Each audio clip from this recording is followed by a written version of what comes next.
नमस्कार, मी हेमाली मोहिते। आज आपल्या स्टुडिओमध्ये सेलिब्रिटी अँकर म्हणून जी अभिनेत्री आली आहे तिचं खरं तर अभिनयाशी तसा काहीच संबंध नव्हता ना, तशी घरची बॅकग्राऊंड होती।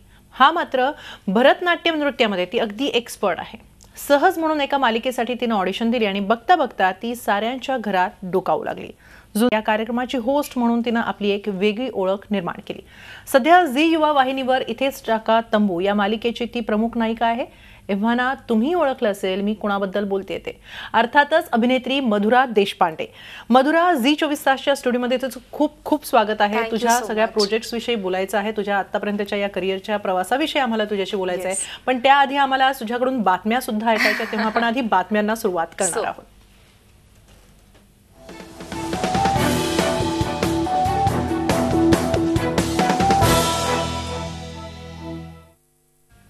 वेस्टर्नच्या मुली सेंट्रलच्या मुलांशी लग्न करायला तयार होत नाहीत, असं निरीक्षण नोंदवलंय मुंबई हायकोर्टानं। ट्रेनची गर्दी त्याचं मुख्य कारण असल्याचं कोर्टाने म्हटलंय। पाहूयात वेस्टर्नच्या मुली सेंट्रलच्या मुलांना नक्की नकार का देतायत।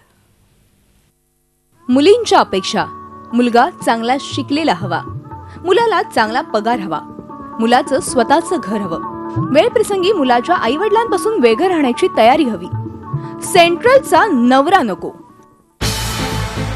मुंबईची वेस्टर्न रेल्वे आणि सेंट्रल रेल्वे एकमेकांशी कितीही गुण्यागोविंदानं नांदत असल्या तरी लग्नाच्या बाजारात मात्र या दोघींचं विळा भोपळ्याचं सख्य आहे। बहुतांश मॅरेज ब्युरो मधले फॉर्म्स बघितले तर सेंट्रलचा नवरा नको ग बाई अशीच काहीशी परिस्थिती आहे। वेस्टर्नच्या मुली सेंट्रलला राहणाऱ्या मुलांशी लग्न करायला तयार नाहीत। अर्थात लव्ह मॅरेज हा सगळ्याला अपवाद आहे। लव्ह मॅरेज प्रकरणात एकमेकांबरोबर अगदी रानावनातही जाऊन राहण्याची तयारी असते, पण अरेंज मॅरेजच्या बाबतीत बोलायचं झालं तर वेस्टर्नच्या मुली सेंट्रलला जायला तयार नाहीत। त्याला कारणही बरीच आहेत। लग्नानंतर कुठेही सेटल व्हायचं म्हटलं की पहिला प्रश्न येतो तो प्रवासाचा। सेंट्रलच्या लोकल्समध्ये सातत्यानं बिघाड होत असतात, सतत ओव्हरहेड वायर्स तुटत असतात, अनेक ट्रेन्स रद्दही होतात, त्यामुळे मरेचं हे रोजचंच रडगाणं नकोसं होतंय। दक्षिण मुंबईतील ऑफिसची ठिकाणं लक्षात घेता सेंट्रल लाईनवरचा प्रवास जिकरीचा वाटतो। सेंट्रल रेल्वेच्या कुठल्याही स्टेशनवरून मुख्य मुंबईत पोहोचता येत असलं तरी प्रवासाला लागणारं अंतर आणि वेळ वेस्टर्नच्या तुलनेत जास्त आहे। त्याशिवाय लोकलची फ्रिक्वेन्सी कमी आहे। त्या तुलनेत वेस्टर्न रेल्वेच्या कुठल्याही स्टेशनवर दर 3 मिनिटाला एक लोकल असते। सेंट्रल रेल्वेच्या विशेषतः ठाण्यापलीकडून मुख्य मुंबईत यायचं म्हटलं तर लोकल वगळता जास्त पर्याय उपलब्ध नाहीत। त्या उलट वेस्टर्न लाईनवर बसेसची फ्रिक्वेन्सी चांगली आहे। टॅक्सी, रिक्षा आणि खासगी वाहनांच्या मदतीने मुख्य मुंबई गाठणं सहज शक्य होतं। सेंट्रल रेल्वेच्या स्टेशन्सवर वेस्टर्न रेल्वेच्या तुलनेत रात्री वर्दळ नसते, किंवा अगदी चपखल भाषेत बोलायचं झालंच तर क्राऊड चांगला नसतो असं बोललं जातं। स्टेशन एकलकोंडी वाटल्यानं सुरक्षित वाटत नाही अशी तक्रारही असते।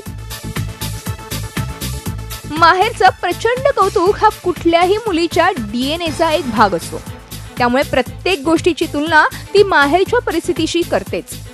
वेस्टर्न सबअबमध्ये प्रवासासाठी मुबलक सुविधा उपलब्ध असतात, त्या तुलनेत सेंट्रलला सुविधा नाहीत, त्यामुळे साहजिकच वेस्टर्नला राहणारी मुलगी या सगळ्याची तुलना करतेच। सेंट्रल रेल्वे लाईनवरची स्टेशन्स लांब, त्यामुळे अंतर जास्त आणि त्यात गर्दी, त्यामुळे प्रचंड थकून भागून घरी आल्यावर घरचा सगळा स्वयंपाक आणि कामं करण्याची ताकदच राहत नाही, ही वस्तुस्थिती आहे। सवय झालेली असते की आपला लाईफस्टाईल असं आणि असंच असलं पाहिजे, सो तिकडे जाऊन तो चेंज होतो। सेंट्रलला जायचं म्हटलं तर तिकडची गर्दी, ट्रेनचा टाइम आणि त्याच्यात वेळेवरती पोहोचणार की नाही पोहोचणार, मेन म्हणजे ट्रेनचा खूपच प्रॉब्लेम असतो। तिकडे ट्रेन कधी टायमावर नसते। मुलींनी त्याचा विचार करून नकार देणं चुकीचं आहे, कारण का बहुधा तुम्ही एखादा चांगला माणूस तुमचं आयुष्य बनवणारा तुम्ही मिस करू शकाल त्यामुळे रेल्वेची गर्दी आणि लग्न हे दोन्ही वेगळे आहेत, आणि शेवटी लग्न म्हटले की ॲडजस्टमेंट असतेच, तर why not to start with the गर्दी ऑफ ट्रेन। मॅरेज ब्युरो मध्ये वेस्टर्नच्या मुली आवर्जून सेंट्रलचा नवरा नको अशीच अट घालतायत। दिवसेंदिवस अशा मुलींची संख्या वाढतीये। त्याचा प्रवास तर फार हेक्टिक असतो, कारण गर्दी पहिली गोष्ट, आणि ट्रेनला सेंट्रलला मुली जायला तयार होत नाहीत, म्हणजे वेस्टर्नला थोडं राहणीमानात पण फरक आहे। लोकांची जी राहणीमान किंवा मुलींचा जो आउटलुक राहण्याचा, बघण्याचा किंवा शॉपिंग हे जे काय आहे तर त्यांना थोडं ते मध्यमवर्गीय वाटतं सेंट्रल। त्यांचे थोडेसे विचार बेसिकली लिव्हिंग स्टँडर्ड थोडंसं वेगळं आहे धाटणीने. प्रत्येकाची विचारसरणी त्याच्यामुळे बदललेली आहे. सेंट्रल रेल्वे आणि वेस्टर्न रेल्वेच्या भांडणात आतापर्यंत अनेकांचे संसारही मोडलेत, अनेकांचे घटस्फोटही झालेत. लग्नाच्या गाठी स्वर्गात जुळतात हे जरी खरं असलं तरी वेस्टर्नच्या गाठी वेस्टर्नलाच जुळाव्यात अशी वेस्टर्नच्या मुलींची मनोमन इच्छा असते. 8:36ची CST फास्ट पकडण्यापेक्षा 8:32ची चर्चगेट फास्ट पकडण्यातच जास्त सुख असतं. Bureau report, Zee media, Mumbai.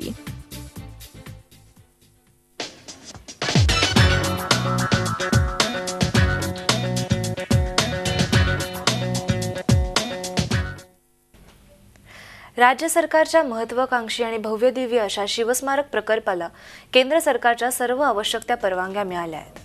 मुख्यमंत्री देवेंद्र फडणवीस यांनी विधानसभेत ही माहिती दिली. शिवस्मारकासाठी 3600 कोटींचा खर्च अपेक्षित आहे. पंतप्रधानांच्या हस्ते शिवस्मारकाचं भूमिपूजन केलं जाणार असल्याचंही मुख्यमंत्र्यांनी सभागृहाला सांगितलं. छत्रपती शिवाजी महाराजांचं अरबी समुद्रातलं स्मारक, याला 12 परवानग्या सगळ्या या राज्य सरकारने मिळवल्या. याचं सगळं पूर्ण कारवाई केली. याचं आम्ही टेंडर काढलं. त्याची प्रीबिड मीटिंग आमची झाली. त्याच्यामध्ये कंपन्या आल्या. ते आता फायनल त्याचं टेंडर आम्ही जे कॉस्ट टेंडर आहे ते कॉस्ट टेंडर आता मंजूर करतो. आणि या ठिकाणी मला सांगितलं पाहिजे की केंद्रीय पर्यावरण मंत्रालय, नौदल पश्चिम विभाग, तटरक्षक दले, सागरी किनारा best, port trust, BNHS India, मत्स्य व्यवसाय विभाग, राष्ट्रीय सुरक्षा दल, भारतीय विमानपत्तन प्राधिकरण या सगळ्यांची त्या ठिकाणी आपल्याला परवानगी मिळाली आहे. आणि 2 फेजमध्ये काम करायचं ठरवलं आहे. 3600 कोटी रुपयाचा खर्च आहे. त्यातल्या 2300 कोटीची पहिली फेज आहे, ज्याच्यामध्ये रेक्लेमेशन करून त्या ठिकाणी मोठा आयलंड आपण तयार करतोय. आणि मी तर असं म्हणतो की हा खर्च नाही, गुंतवणूक होणार आहे. कारण पर्यटनाच्या माध्यमातून पैसे तर परत येणारच आहेत, पण मोठी गुंतवणूक ही आहे की त्या ठिकाणी जो जाईल तो छत्रपती शिवाजी महाराजांनी कशा प्रकारे कार्य केलं होतं, कशा प्रकारे त्यांनी रयतेचं राज्य आणलं, या संदर्भातली सगळी माहिती तिथनं घेऊन जाईल. तर एक मूल्याधिष्ठित असा समाज हा या ठिकाणी आपल्याला तयार करता येईल. आणि म्हणून या संदर्भातली सगळी कारवाई आम्ही पूर्ण केली आहे. आणि लवकरच माननीय पंतप्रधानांच्या हस्ते याचं भूमिपूजन देखील आम्ही करतो आहोत. अपंगत्व येऊनही तो हारला नाही. स्वतःचा व्यवसाय तो एका हाती समर्थपणे सांभाळतोय आणि आणखी अनेक स्वप्न उराशी बाळगून आपलं आयुष्य हसत खेळत जगतोय. आम्ही बोलतोय ते नवी मुंबईतल्या संजय यादव यांच्याबद्दल. पाहूया त्यांचाच हा प्रेरणादायी प्रवास. लहानपणापासून शिक्षणाची आवड, अनेक कार्यक्रमात सहभागी होण्याचा उत्साह आणि मित्रमैत्रिणींमध्ये फेमस असं व्यक्तिमत्व म्हणजे संजय यादव. दादरच्या राजा शिवाजी विद्यालयातून SSC पूर्ण केल्यानंतर सोमय्या महाविद्यालयात BSc ला प्रवेश घेतला. कॉलेजचा कबड्डी संघ असो, क्रिकेट संघ असो, जिमखाना असो, NSS युनिट असो, कोणाला संजय यादव हे नाव माहीत नाही असं होणार नाही. इतका ऍक्टिव्ह असणाऱ्या संजयच्या आयुष्यात मात्र एक दिवस अपघातानं घाला घातला. BScच्या शेवटच्या वर्षाला असताना मित्राच्या बहिणीच्या लग्नाला जातानाच बसचा अपघात झाला. या अपघातात संजय यांना आपला डावा हात गमवावा लागला. तेव्हाचे 6 महिने संजय यांचे पूर्णपणे नैराश्यात गेले. नंतर मात्र आहे त्या परिस्थितीत पुढे जायचं संजयनं ठरवलं. आपण खचलो तर कुटुंबाला त्रास होईल असा विचार करत मग नव्या जगण्याला सुरुवात झाली. पुन्हा एकदा कॉलेज जॉईन केलं. सामाजिक कार्यातही पुढाकार घेतला. जाहिरात व्यवसायातही संजयनं पाय टाकला आणि रेल्वे स्टेशनपासून सुरू केलेला प्रवास आज हायवेवरच्या होर्डिंग्स पर्यंत आला. पारंपरिक हॉटेलच्या व्यवसायातही त्यांचं लक्ष होतंच. इतकंच नाही तर फिल्म लाईनमध्ये यायचं म्हणून स्क्रीन प्ले आणि डिरेक्शनचा कोर्सही त्यांनी केला. मराठी निर्माता म्हणून आपल्या नावाची नोंदही करून घेतली. आता आगामी काळातही बॉम्बे गोवा रोडवर उभारण्यात येणाऱ्या हॉटेलपासून ते लावणीची दुसरी बाजू दाखवणाऱ्या डॉक्युमेंटरीमध्ये संजय व्यस्त आहेत. एक हाती स्वीकारलेल्या मार्गावरून त्यांची यशाच्या दिशेकडे वाटचाल सुरू आहे. त्यांच्या या वाटचालीला आमचा सलाम. आधी मी स्वतःला हँडिकॅप समजत होतो, पण नंतर मग मी स्वतःला लाखात एक समजायला लागलो. कारण मला जेव्हा समजलं की ब्रॅकिल प्लेक्सस जो आहे लाखात एका व्यक्तीला होतो अच्छा, ही जी इंजुरी आहे ती लाखात एका व्यक्तीच्या वाटेला येते. तेव्हा मग मला कोणी विचारलं की मी सांगायचो मी लाखात एक आहे. मी सांगायचो मी अनमोल माणूस आहे, मी लाखात एक आहे. लाखात एकाला होणाऱ्या आजारावर मात करणाऱ्या लाख मोलाच्या संजय यादव यांचा प्रेरणादायी प्रवास पाहायला विसरू नका. जिंदगी मिलेगी दोबारा, शनिवारी सकाळी 9:30 वाजता आणि रविवारी रात्री 8:30 वाजता फक्त झी24 तासवर. आता वेळ झाली एका छोट्याशा ब्रेकची. पाहत रहा झी24 तास, रहा एक पाऊल पुढे.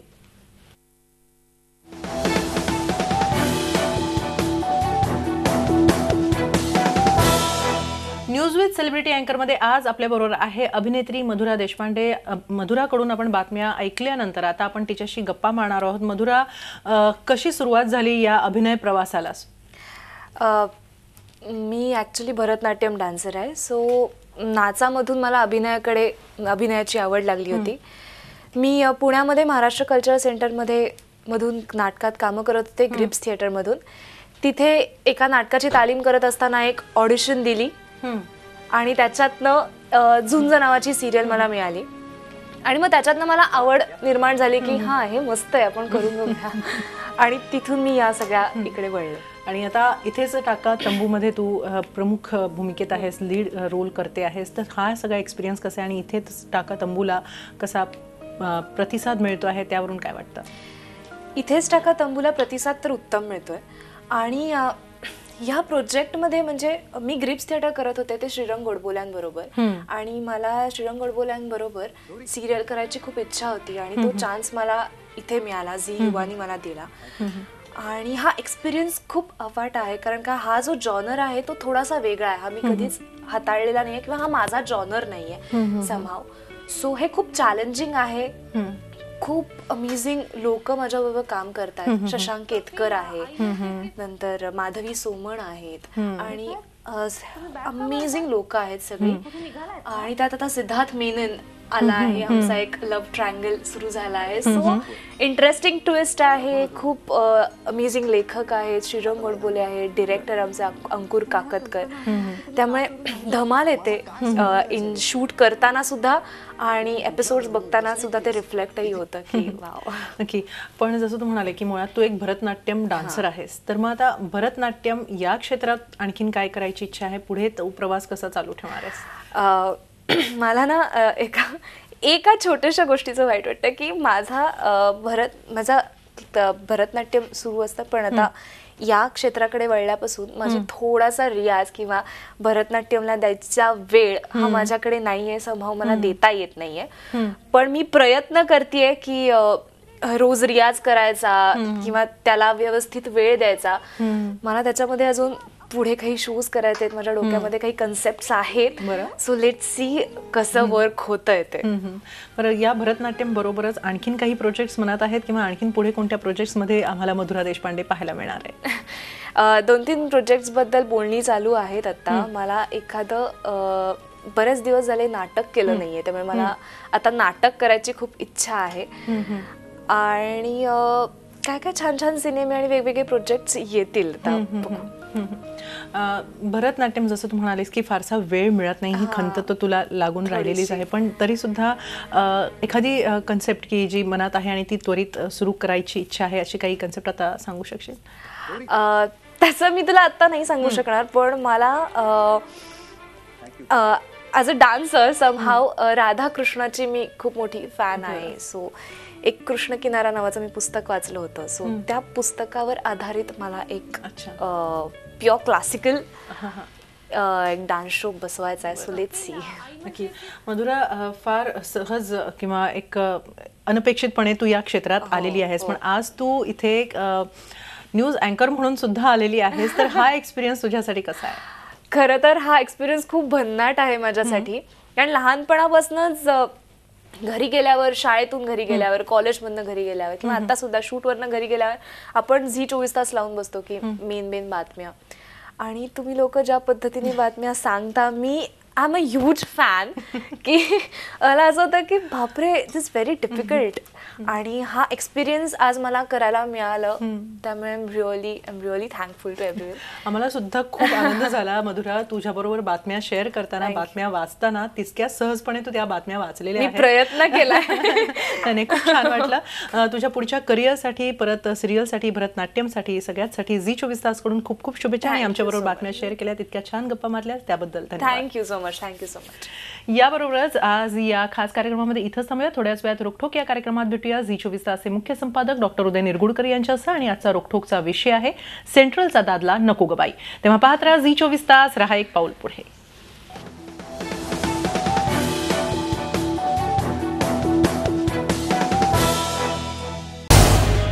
झी24 तास, रहा एक पाऊल पुढे.